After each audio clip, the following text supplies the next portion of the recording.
छोरा मान्छेहरूको लागि मैले के लेखेको छु थाहा छ? छोरा मान्छे हुन एकदमै गाह्रो छ।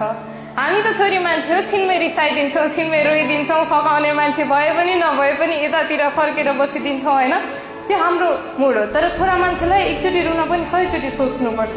कहाँ रुँदैछु, मान्छेको अगाडि होस्, भिडमा छु कि अलिकति न्याउरो देखेको छु कि जस्तो सुकै अवस्था होस् हाँसेर गुज्रिनुपर्छ। यहाँ यतिजना हुनुहुन्छ, उता हुनुहुन्छ। This is for all of you. यो चाहिँ मैले लेखेको एउटा पोएट्री, छोरा मान्छे। छोरा मान्छे सुन न, आज मनैदेखि एउटा कुरा भन्छु नि ल, जिन्दगीको यात्रामा तिम्रो सहयात्री बन्छु नि ल। थाहा छ तिमी छोरा मान्छे हौ, परिवारको जिम्मेवारीले तिम्रो काँध दबिएको छ, उमेरसँगै नयाँ जिम्मेवारीहरू थपिएको छ।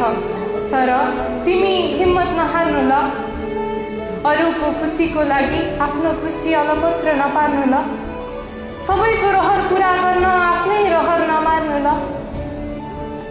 जिम्मेवारीले दबिएको तिम्रो काँधलाई सहारा काँध म देउला नि, तिमी हात दिनु साथ म देउला नि, तिमी रुँदा तिम्रो आँसु पुछिदेउला नि, तिमी भनेर त हेर म सबै कुरा बुझिदेउला नि। तिमी मलाई माया दिनु, बदलामा म तिमीलाई खुसी देउला नि। दिनभरिको थकानले ज्यान भारी हुँदा त्यो शिर मेरो काखमा राखी निदाउनु है, पीडाले त्यो मन भक्कानिँदा मलाई अँगालो हालेर रुनु ल। म भन्दिन छोरा मान्छे भएर नि रुन्छ भनेर, म भन्दिन कि छोरा मान्छे भएर नि रुन्छ भनेर, किनकि मलाई थाहा छ छोरा मान्छेको पनि मन हुन्छ भनेर।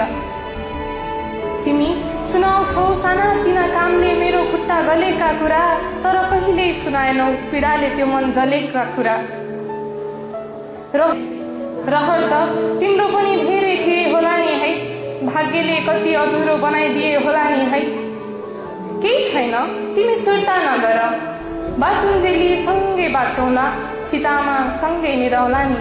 दुनियाँ सबै टाढिए पनि हामी एकअर्काको अँगालोमै हाँसेर जिन्दगी बिताउला नि।